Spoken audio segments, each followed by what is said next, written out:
Hey everyone! Today, we're diving into how to import a public website using Slickplan's site crawler tool. It's super easy and will help you create a sitemap in no time. First, open an existing project in Slickplan. Click on the import icon in the navigation bar to start. Remember, this action will overwrite your current sitemap. In the import panel, select the site crawler tab and enter your website's full URL. Next, you'll find options for the sitemap page text, follow mode, and more. You can choose how to label your pages based on file names, headers, or title tags. Don't forget to check the option to exclude common text from your pages.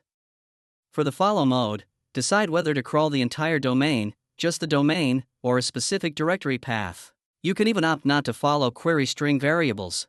There are more options like adding links, limiting the number of pages, and filtering directories.